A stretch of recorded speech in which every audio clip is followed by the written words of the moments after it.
A Mexican drug cartel has apparently apologized after 4 folks from the Carolinas were kidnapped after entering the country last Friday.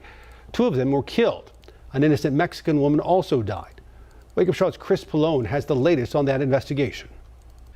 Ben, good morning to you. A senior law enforcement official tells NBC News authorities believe that apology letter from the Gulf Cartel is legitimate. Now work is underway to determine whether the real attackers are indeed in custody. The bodies of 2 Americans killed in Mexico are now back in the U.S. a week after their group crossed the border and came under fire. Investigators believe a notorious Mexican drug cartel attacked the group in a likely case of mistaken identity. And now a surprising twist. 5 men left beaten and bound near the scene of the kidnapping in Matamoros, along with a note appearing to be an apology from the cartel itself. They made a huge mistake. They killed 2 Americans.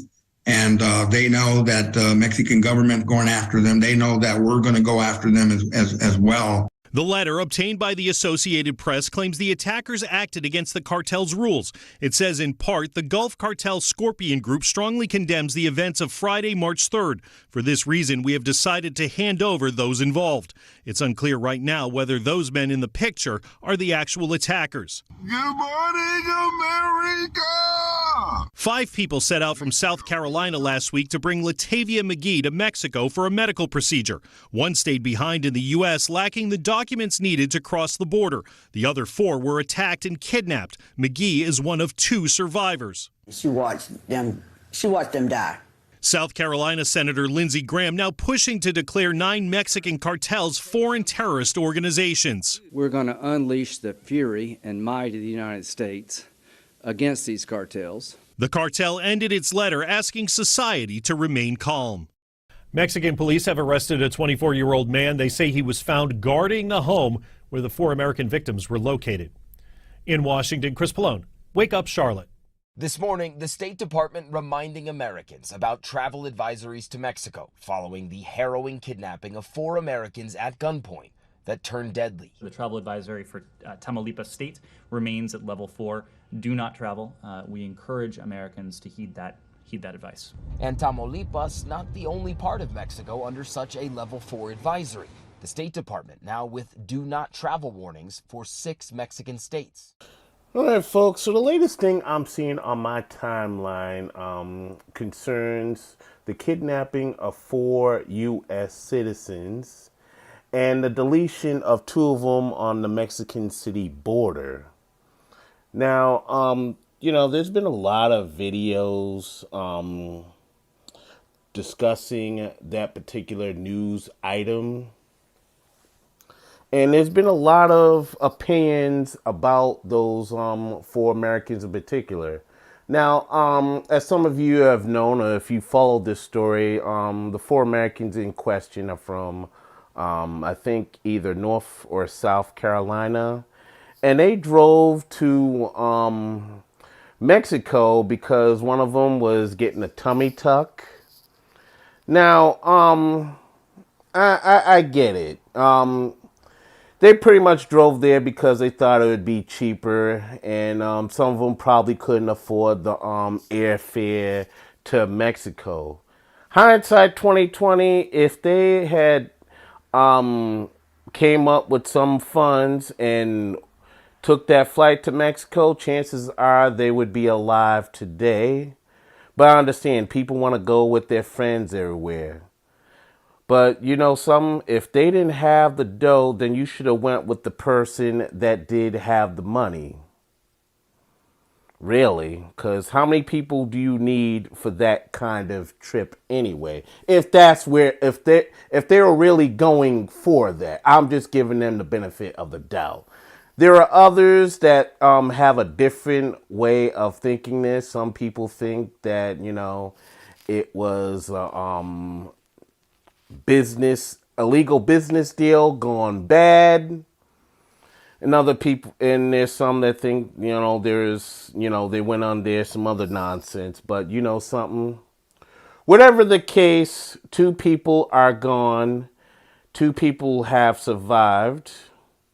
And it's a tragedy all around. I mean, another story I did hear was the cartel people mistaking them as Haitian smugglers because they have a human trafficking ring going on down there. So I don't know. I really don't know what to believe, but you know, the speculations and stories are out there, and it depends on what narrative that you want to go with. But the weirdest thing about this case right now is that allegedly the cartel people left an apology letter on the windshield of the car. And I just find that strange that they did that. I'm like, what cartel puts an apology letter saying, whoops, my bad, we didn't mean to take those 2 American citizens out. And I mean, you know, something makes things bad for them because now the feds are going to be on their tail. And we'll see where this goes, really. But you know something? There was a report, and you know, I played a snippet of this report. There was a report about travel advisories for particular areas in Mexico.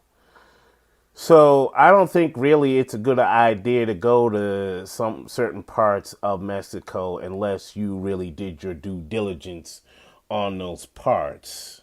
But I understand, you know, going to these countries for these medical procedures are cheap, but you know, you're paying a higher cost to get those procedures done, really. You know, so, I mean, you can go down there, but it's going to be at your own risk. So my advice is don't go to Mexico, at least right now. So far, I don't really see no Passport Bro channels talking about this particular issue. Heck, the Peso Man ain't even talking about it. What else? I don't, you know, QB Passport Flexing hasn't mentioned it. Neither has Tangerine Travels. So, I just think that this is tragic all around, regardless of why they were down there and what their purpose was for being there. So anyway, let me know what you think about this story. Leave your thoughts, your comments, your speculations in the chat box. This is Iron Will Media.